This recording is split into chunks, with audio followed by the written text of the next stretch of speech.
ನಾನು ಅಪರ್ಣ ಹುತ್ತಾಳ.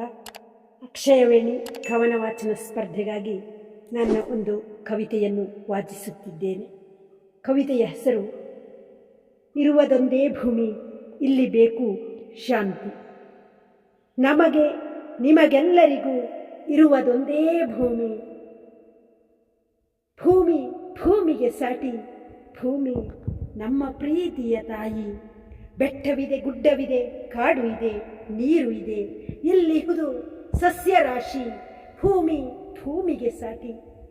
ಕ್ಷಮಿಸುವಳು ಮನುಜರನು, ಕ್ರೌರ್ಯ ದಾಟಿದರು ಎಲ್ಲೆ ಮೀರಿ. ಈಗ ಭೂತಾಯಿ ನೊಂದಿರುವಳು, ನುಡಿಯುತ್ತಿರುವಳು ಬೇಕು ಶಾಂತಿ. ಮನುಜರ ಯುದ್ಧ ನಾಶ ಮಾಡುತ್ತಿದೆ ಜೀವಜಾಲವನ್ನು. ಹುಟ್ಟಿಸುವ ಬಾಂಬುಗಳು, ಹಾರುತ್ತಿಹ ಕ್ಷಿಪಣಿಗಳು, ಕಾರುತ್ತಿವೆ ವಿಷವ ಇನ್ನು. ನೋಡಿ ಮನುಜರೇ, ಯೋಚನೆಯ ಮಾಡಿ, ಜೀವಜಾಲಕ್ಕೆ ಬದುಕಲು ಅವಕಾಶ ನೀಡಿ.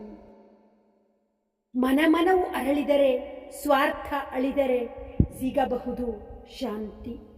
ಈ ಭೂಮಿ ಒಡೆತನವು ತನಗಿರಲಿ, ತಾ ಹಿರಿಯ ಎನ್ನುತ್ತಾ ಯುದ್ಧ ಮಾಡುವುದು ದೊಡ್ಡ ಭ್ರಾಂತಿ. ಸುಖವಾಗಿ 4 ದಿನ ಬಾಳಿ ಬದುಕಿ, ಯಾರಿಗೂ ಹೊರೆಯಾಗಬೇಡಿ. ಜೀವಜಾಲವ ಕೊಲ್ಲಬೇಡಿ ಜನರೇ, ಯುದ್ಧ ಮಾಡಿ ಜೀವಜಾಲವ ಕೊಲ್ಲಬೇಡಿ. ಪ್ರೀತಿ ಸಹನೆಯು ಕರುಣೆಗಳ ಮನಸ್ಸಿನಲ್ಲಿ ಬಿತ್ತಿ ನೋಡಿ. ಶಾಂತಿ ನೆಲೆಸಲಿ ವಿಶ್ವದಲ್ಲಿ ಎಂದು ದೇವನನ್ನು ಬೇಡಿ. ಕೊನೆ ಬರಲಿ ಯುದ್ಧಕ್ಕೆ, ತಾಯಿ ಭೂಮಿಗೆ ತಂಪ ನೀಡಿ.